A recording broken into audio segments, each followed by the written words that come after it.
Your furnace is one of the most important and complex systems in your home.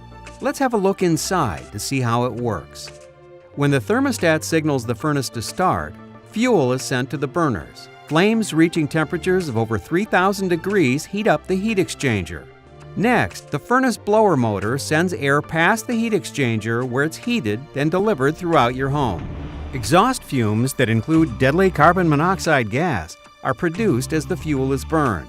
A properly functioning system is designed to keep the fumes inside the heat exchanger and then send them safely out of the house.